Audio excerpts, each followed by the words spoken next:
Good morning, students. Today we'll continue our chapter number 7, Urban Administration, from page number 236, and topic is administrative staff. Administrative staff in the municipal commissioner. The mayor performs his duty with the help of chief executive officer or the municipal commissioner and the standing committee.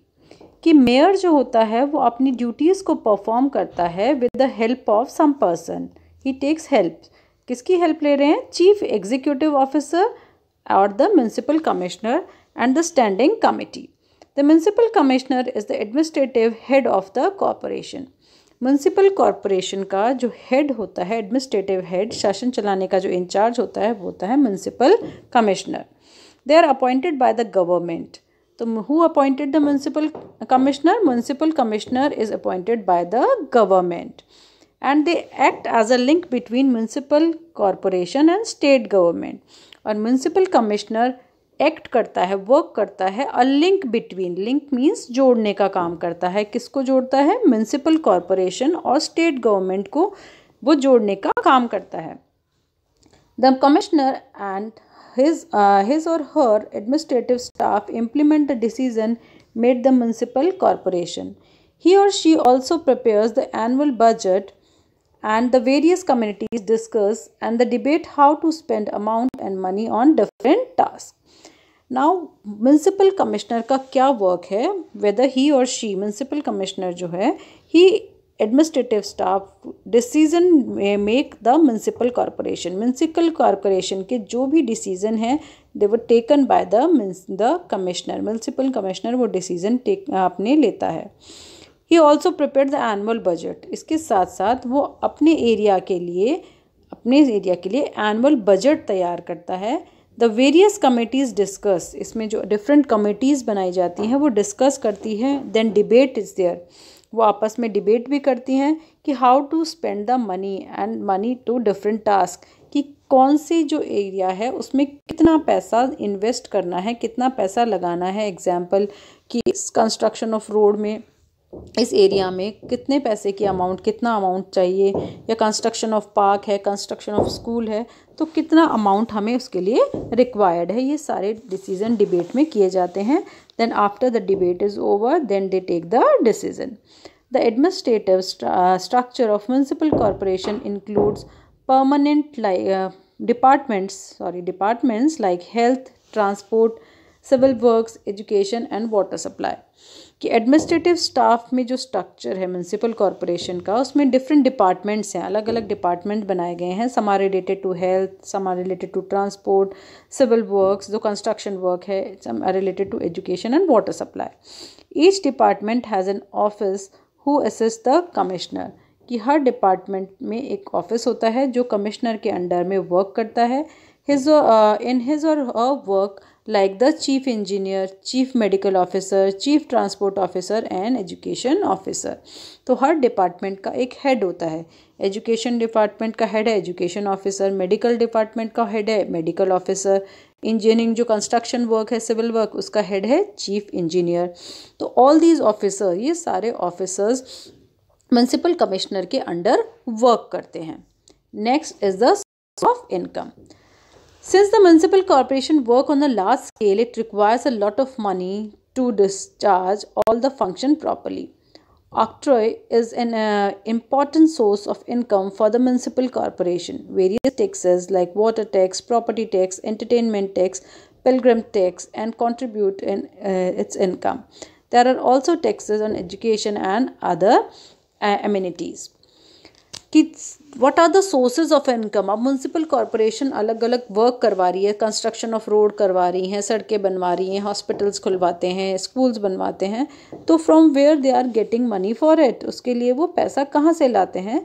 तो municipal corporation require lot of money to do all this functions. ये जो काम करते हैं इनके लिए बहुत ज़्यादा पैसे की रिक्वायरमेंट है.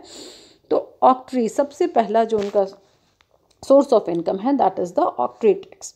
Now what is octroi? Octroi क्या है? A tax collected on the goods brought into the town.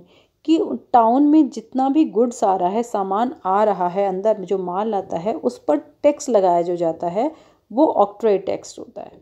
तो वो सारा जो टैक्स है वो इनकम जाती है उस एरिया के म्यूनसिपल कमिश्नर के पास, वो म्यूनसिपल कॉरपोरेशन का सोर्स ऑफ इनकम है।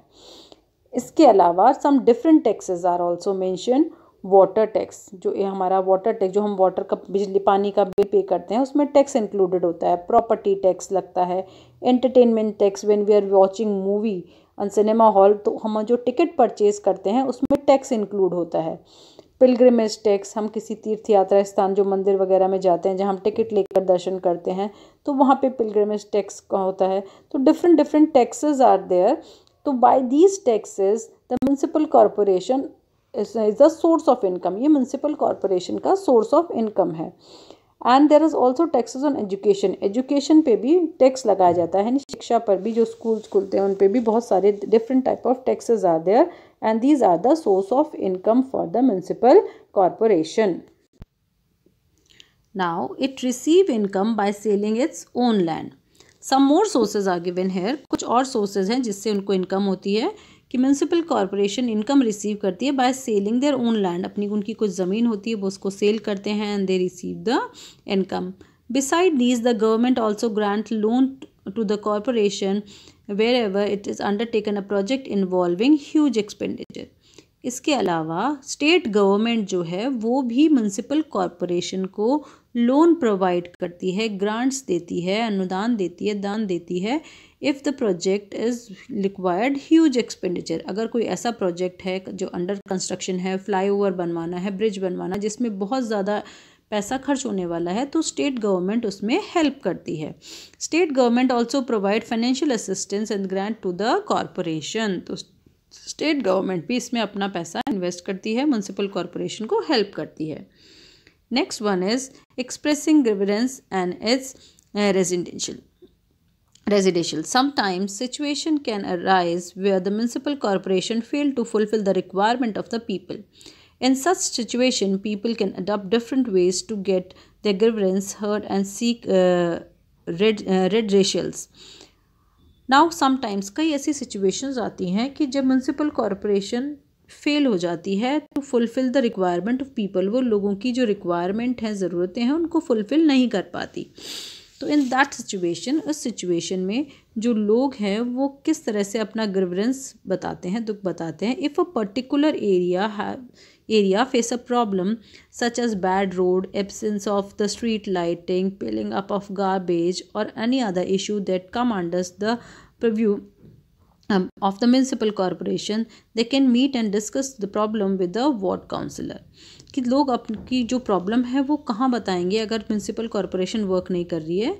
कोई भी प्रॉब्लम में भी, एनी प्रॉब्लम में भी, regarding street light, regarding the bad roads, bad road की प्रॉब्लम हो सकती है, सड़कें नहीं बनी है, स्ट्रीट लाइट प्रॉब्लम में भी देयर, गार्बेज प्रॉब्लम की कचरा नहीं उठ रहा है, water problem, so many different problems are there. तो जो पीपल है वो कहाँ जाएंगे? They discuss the problem to the ward councillor, वो अपनी प्रॉब्लम को किसके पास लेकर जाते हैं? वार्ड काउंसलर के पास। If the problem is not resolve by the councillor, it can be presented before the municipal commissioner. Ward councillor उस प्रॉब्लम को सॉल्व करने की पूरी कोशिश करता है, but if he is not able, he or she is not able to do so, अगर वो नहीं कर पाते हैं तो it is presented to the municipal commissioner. तो वो प्रॉब्लम किसके पास जाती है? म्यूनसिपल कमिश्नर के पास थ्रू द लेटर और पिटिशन। हम अपने लेटर लिखकर भी वो प्रॉब्लम पहुंचा सकते हैं या फिर एक पिटिशन होता है जिसमें हम अपनी बात कहते हैं और बहुत सारे लोग साइन करते हैं, याचिका जिसे हम कहते हैं। Other ways in which people express their grievances through rallies, dharna, signing petitions, filling cases on special courts such as Lok Adalat और writing letter to the newspaper.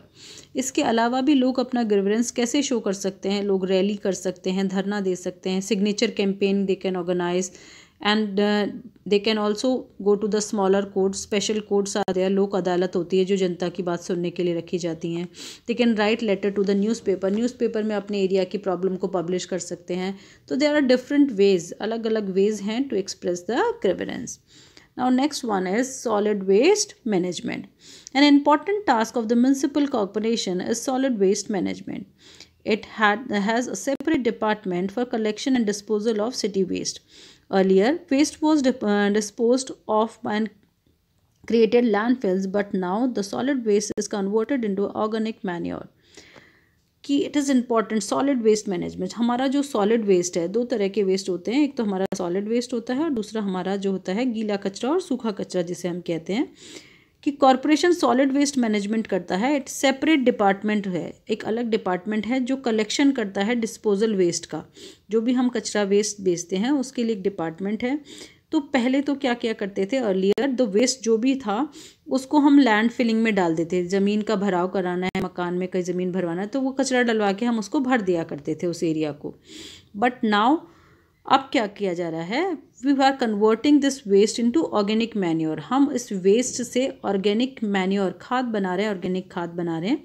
Many non-government organizations are also recycling city waste into a productive goods like such as bag, rugs, etc. However, both in the past and the present, we have seen that when the municipal corporation and municipal council do not carry out their important function, the result can be disastrous. Surat is a good example which can have happened when the waste management is poor. Now students, की हम देखते हैं कि past में और present में we can seen कि municipal corporation और municipal council they are not carry out their important function, वो अपने फंक्शंस को प्रॉपरली मैनेज नहीं कर पा रहे हैं, तो वो एक बहुत बड़ा डिजास्टर्स सिचुएशन प्रॉब्लम क्रिएट कर सकती है। Surat is a good example of it when what can happen when the waste management is poor, कि वहाँ पर क्या हुआ जब वहाँ पे जो वेस्ट मैनेजमेंट था वो वहाँ पे बहुत पुअर था। Case study box is given here. In 1994, a plague epidemic broke out in Surat because of the filth accumulated in the city. Filth accumulated in the city. It created a panic not only in India but also the world. Plague spread through the air and people suffering from and needed isolation from the rest of the population. Now example is given here. Example दिया है कि 1994 में कि इतना ज़्यादा जो कचरा था, क्लीनिनेस नहीं थी, डर्टीनेस थी बहुत ज़्यादा। तो सूरत एक शहर है गुजरात में, वहाँ पे एक एपिडेमिक फैली जिसका नाम दिया गया है प्लेग। तो प्लेग फैला सूरत में, और जिससे जो ये कैसे फैला, by air through the spread. जो कचरा था उसकी स्मेल से लोगों में बीमारियाँ फैलनी शुरू हुई, और जो सफरिंग फ्रॉम पीपल, जो लोग इससे सफ़र कर रहे थे उनको आइसोलेशन में रख दिया गया, रेस्ट ऑफ उनको दूसरी लोगों से सेपरेट कर दिया गया। 1994 Surat was once the dirtiest city of India. 1994 में Surat dirtiest city of India में माना जाता था। People would dump their garbage in the nearby drain and street. वहाँ के जो लोग थे अपना जो गार्बेज थे they throw them in nearby streets और ड्रेन्स, नालों में, सड़कों में फेंक दिया करते थे, making it difficult for the sweepers to collect and transfer the garbage in appropriate location. तो जो स्वीपर्स थे वो उसे अप्रोप्रिएट लोकेशन पे फेंक नहीं पा रहे थे और सड़क पे पूरी जगह कचरा फैला हुआ था। In addition the municipal corporation had made no attempt to ensure adequate water supply. इसके अलावा जो म्यूनसिपल कॉरपोरेशन थी उसने भी वाटर सप्लाई की ढंग से व्यवस्था नहीं की। फ्लड जो ड्रेनेज, जो बाढ़ आई उसमें जो पानी आया उसका प्रॉपर मैनेजमेंट नहीं था।